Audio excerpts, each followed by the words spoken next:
Hi guys, I am Armin from the Arunaya Shine Institute at Deravasi. Today we are going to start our daily lessons with the simple future tense. The simple future because I don't want you to follow most of the time, you're going to learn the simple present tense, all the four parts of the simple present, the present tenses, and then the past tenses, and then the future tenses. But I just want to give you a variety. Also, note that when you learn the simple future tense, you will find it very easy. See,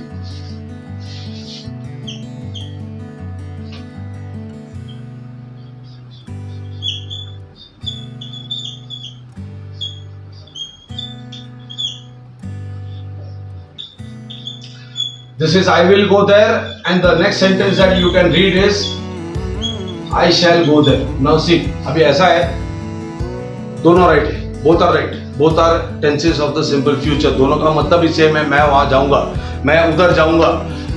Then what are the two differences between these two sentences? आप बता सकते हो? I'll tell you what.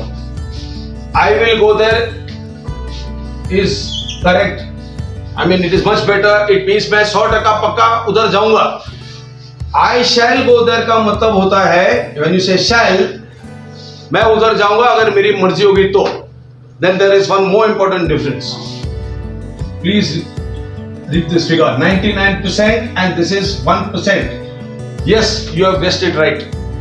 In today's world, everybody says will, nobody says shall. 99% of the time people say will. I will go there, I will eat lunch, I will meet you. Nobody says shall. Unfortunately, यानी कि दुख बड़ी एक बात है कि हमारे country में अभी भी ढेर सारे टीचर्स हैं जो आपको सिखाएंगे I shall, we shall. They are all Rip and Winkles. Rip and Winkle मतलब एक काल्पनिक आदमी अंग्रेज लोग की कहानियों में जो सो गए और 100 साल के बाद उठ के उनको पता नहीं चला कि कौन से जमाने, ये क्या है, मॉडर्न एज क्या है, मोबाइल क्या होता है, एयरप्लेन क्या होता है. They are all these such teachers are Rip and Winkles. उनकी बात मत मानो.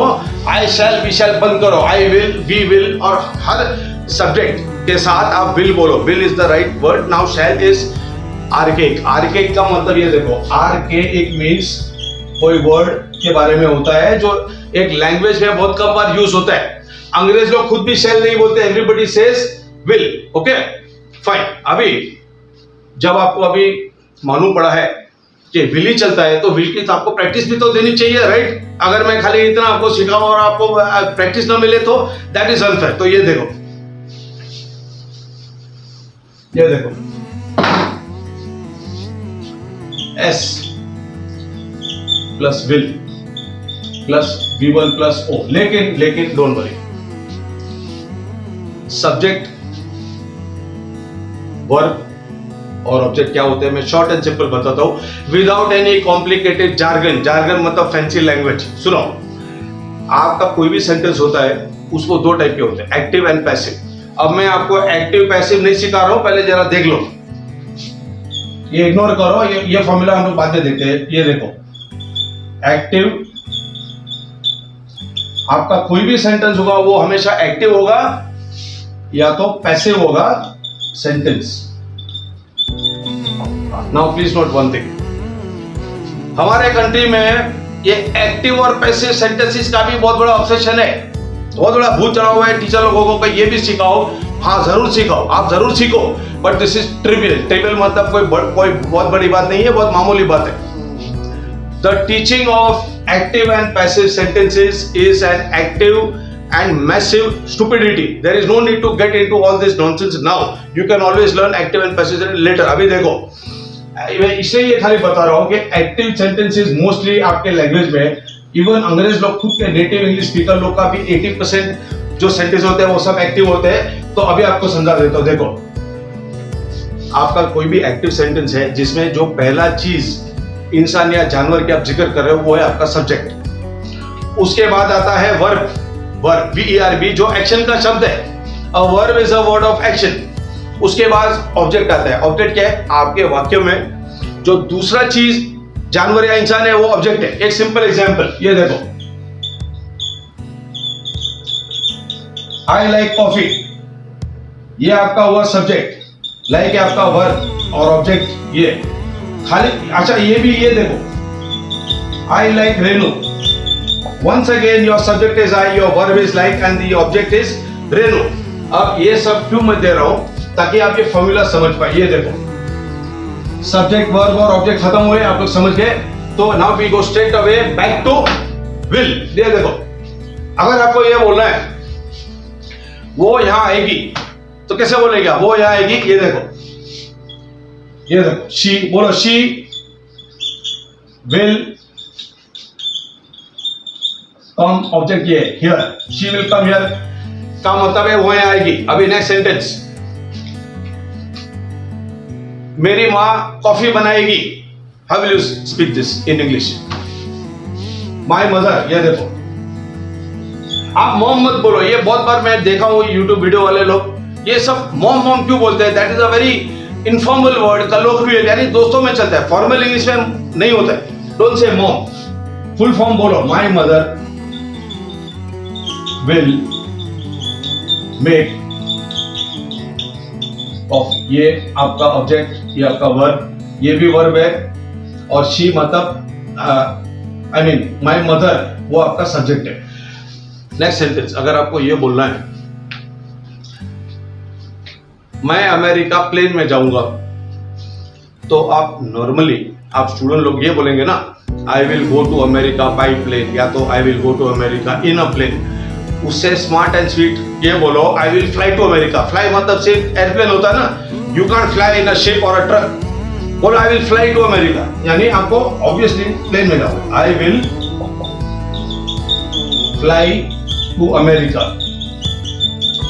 आप एक और बात नोट कीजिए स्टूडेंट लोग, यहाँ पे मैं सब विल आपको बता रहा हूं और आपको बुलवा रहा हूं.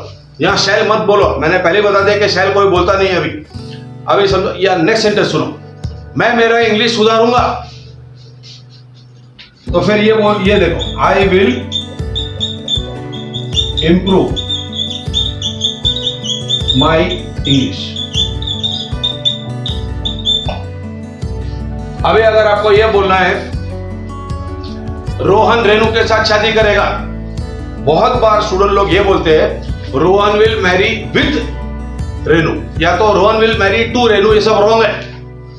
मैरी के बाद ना टू आता है ना विद, कुछ नहीं आता है. ये देखो, रोहन विल मैरी रेनू. वो क्या होता है, हम लोग हिंदी में बोलते हैं ना रेनू के साथ, तो आप लोग ये सोचते हो कि मैरी के बाद भी के साथ विद आएगा. Wrong. Rohan will Mary Renu, with मत बोलो. I am giving you a few more examples. Note, मैंने बोला अ फ्यू नहीं, अ फ्यू मतलब थोड़े और फ्यू मतलब बहुत कम.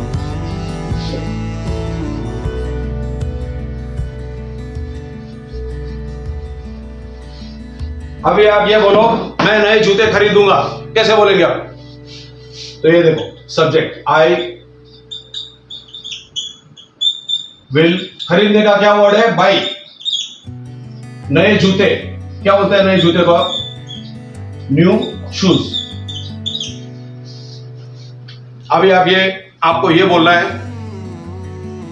कल मैं ऑफिस जाऊंगा, तो ये बोलो tomorrow I will go to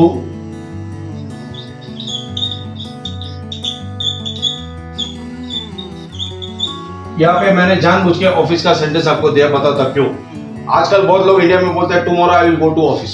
my office, the office नहीं बोलते, I will go to office.